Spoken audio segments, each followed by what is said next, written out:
అయితే ఇప్పుడు పవన్ కళ్యాణ్ చేసిన వ్యాఖ్యలు ఇండస్ట్రీలో హాట్ టాపిక్ గా మారినాయి. ముఖ్యంగా ఏంటంటే సంవత్సరం అయినా సరే ప్రభుత్వం ఏర్పడి ఇంతవరకు కూడా సినిమా వాళ్ళు ఎవరు వచ్చి ముఖ్యమంత్రిని అభినందించలేదు. ఎందుకు రావాలి? ఏంటి పర్పస్ ఉంటే వస్తారయ్యా. పర్పస్ నీ పార్టీ, రాజకీయ పార్టీలు నువ్వు గెలిస్తే నీ పార్టీ నాయకులు జెండాలు పుచ్చుకుంటారు, ఊరేగింపులు చేస్తారు, ఉత్సవాలు చేస్తారు, మా అల్లేసారు. మీది రాజకీయాలు. అది మాకేం పని? సినిమా వాడికి ఏం పని? సినిమా ఫీల్డ్లో అందరు రాజకీయ నాయకులు ఉంటారు, అందరూ అన్ని పార్టీలు ఉన్నారు. నీ ఒక పార్టీ ఉందా? అందరూ ఉన్నారు. కానీ మా పని ఉన్నప్పుడు వస్తారు, గవర్నమెంట్ తోటి పని ఉన్నప్పుడు వస్తారు. అయితే వ్యక్తిగతంగా వచ్చి కలుస్తున్నారు తమ సినిమాలకు సంబంధించి రేట్లు పెంచుకోవడానికి. ఈ తప్ప నుంచి అలాంటి వ్యక్తిత్వం వచ్చే వాళ్ళు చేసుకోము. హాస్యాస్పదమైన మాట. నా పనున్నప్పుడు నా సినిమాకి రేట్లు పెంచమని అడుగుతాను. అంటే సినిమా సంఘాల వాళ్ళతో కలుస్తాను, ఇంకా వ్యక్తిగతంగా ఎవరిని కలవను. అది తెలియకపోతే తెలుసుకోమనండి. ఇన్ని సంవత్సరాలుగా, దశాబ్దాలుగా ఇండస్ట్రీ గవర్నమెంట్ కలుస్తూ ఉంటుంది. గవర్నమెంట్ కలిసేటప్పుడు ఎప్పుడు కూడా సంస్థ యొక్క ఈ సంఘాల యొక్క ప్రతినిధులు ప్లస్ పెద్ద తలకాయలు ప్రతినిధులు ఉంటారు. డైరెక్టర్స్ అసోసియేషన్ ప్రతినిధులు, ఆర్టిస్ట్ అసోసియేషన్ ప్రతినిధులు, ప్రొడ్యూసర్ కౌన్సిల్, ఫిల్మ్ వీళ్ళు 24 క్రాఫ్ట్స్, ఫిలిం ఛాంబర్ అందరూ ఉండి ఆ రోజుల్లో పెద్ద తలకాయలు ఉండేవారు కూడా. ఒక డివిఎస్ రాజు గారు, ఒక రామానాయుడు గారు, ఒక దాసర్ గారు, పెద్ద తలకాయలు వాళ్ళు కూడా ఉండేవారు. ఎందుకంటే వీళ్ళు ఎంతమంది ఉన్నా పెద్ద తలకాయలు ఉండేవారు. ఇప్పుడు ఆ పెద్ద తలకాయలు లేరు, వీళ్ళు ఉన్నారు. సో వీళ్ళు అందుకనే ఏం చేస్తున్నారు, ఇప్పుడు వెళ్ళేటప్పుడు వీళ్ళతో పాటు కొంచెం నేమ్ అండ్ ఫేమ్ ఉన్న హీరోలను అడుగుతారు. అంతే తప్పితే ఎప్పుడు వెళ్ళేది అది తెలియకపోతే తెలుసుకోవాలి. ఎప్పుడు హీరోలు వచ్చి ఎప్పుడు ప్రభుత్వంతో చర్చలు జరపడం. రిటర్న్ గిఫ్ట్ ఇచ్చారు, దానికి మీకు కృతజ్ఞతలని మీకు చెప్తున్నారు. ఆయన్ని కొంచెం బుద్ధి పెట్టుకుని ఆలోచించి సినిమా ఫీల్డ్కి సవాల్ వెళ్ళటాలు, సినిమా ఫీల్డ్కి బెదిరింపులు చేయటాలు, సినిమా ఫీల్డ్ బ్లాక్ మెయిల్ చేయడం. ఆయన్ని ప్రజలు ఆయన నమ్మి ఓట్లేశారు.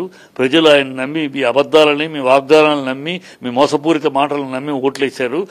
ఆ ప్రజలు ఓట్లేసి మిమ్మల్ని అధికారులకు ఆ ప్రజలకు రిటర్న్ గిఫ్ట్ ఇవ్వమనండి. ఆయన ఒక మనిషిగా ఏమైనా ప్రజలు ఓట్లేసి గెలిపించేందుకు ఏమాత్రానికి విశ్వాసం ఉన్న ప్రజల పట్ల, ఓటర్ల పట్ల అది చేయమనండి. ఒక్కటి కాకపోతే ఒక్కటి వైజాగ్ స్టీల్ ప్లాంట్ ప్రాణం అడ్డేస్తాడు, వెళ్ళిపోయింది. వైజాగ్ 3 ఫెర్నెస్ క్లోజ్ అయిపోయింది. 4 3 ఆల్రెడీ క్లోజ్ అయింది. మూసేస్తా, అది ప్రైవేటైజేషన్ అయిపోతుంది. ఏడీ మాట్లాడే దీంట్లోకి మీరు అడిగిన మొత్తం చెప్పనండి. అడగడే స్పెషల్ స్టేటస్, పాచిపోయిన లడ్డూలు అన్నాడు, రాష్ట్రానికి నాశనం చేశారు కనుక బీజేపీ నాకు వద్దని చంద్రబాబు అన్నాడు. ఇవాళ ఇక్కడ మీరు అడగరే. కాకినాడలో 20 దొరికింది, గంజాయి దొరికింది, 25 టన్నులు. ఆంధ్ర రాష్ట్రాన్ని గంజాయికి స్థావరంగా చేసేస్తున్నారు అని జుట్టు పీక్కుని ఆవేశంగా మాట్లాడాడు పవన్ కళ్యాణ్. చంద్రబాబు మాట్లాడాడే. ఇవాళ అది కాదురా నాయనలరా, బుద్ధి లేని వాళ్ళరా, అది గంజాయి కాదురా, డ్రై ఐస్ రా అని సిబిఐ రిపోర్టు మీ అధికారం వచ్చినాక వచ్చింది. సిగ్గుందా మీకు?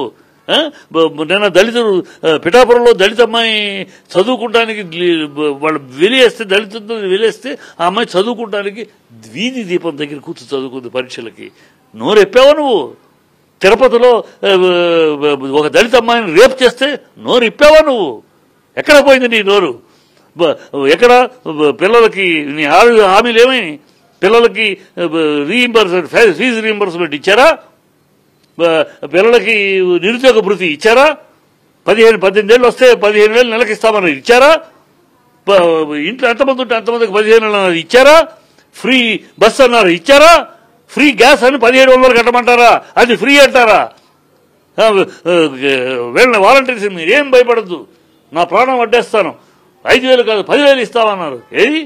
ఏది ఒక్కటి కాకపోతే ఒకటే పచ్చి అబద్దాలు, పచ్చి సిగ్గు ఎగ్గు లేకుండా అబద్దాలు ఆడేసి అధికారాలకు వచ్చారు. వాళ్ళకి ఇవ్వండి రిటర్న్ గిఫ్ట్.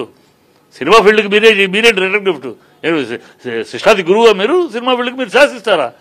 ఇండస్ట్రీ చాలా మందిని చూసింది, చాలా మహామహులు, పెద్ద చెన్నారెడ్డి, వెంకట ఇలాంటి దృఢమైన ముఖ్యమంత్రులు చూసింది. పెద్దదో ఒకముఖి ఛాలెంజ్లను, బ్లాక్ మెయిలింగ్ మీ అంత చూస్తారన్నట్టు రిటర్న్ గిఫ్ట్ ఎవరికి ఇస్తావు? రిటర్న్ గిఫ్ట్ నీ ప్రజలకు ఇవ్వు. నేను గెలిపించాను ప్రజలకు ఇవ్వు. మా ఆయన ఇండస్ట్రీకి ఏంటో నువ్వు ఇచ్చేది? ఇండస్ట్రీలో పుట్టకము 70 ఏళ్ల ఇండస్ట్రీలో నువ్వెంత? ఇండస్ట్రీ చాలా మంది చూసింది. ఈ పిచ్చి బెదిరింపులు ఉండకూడదు.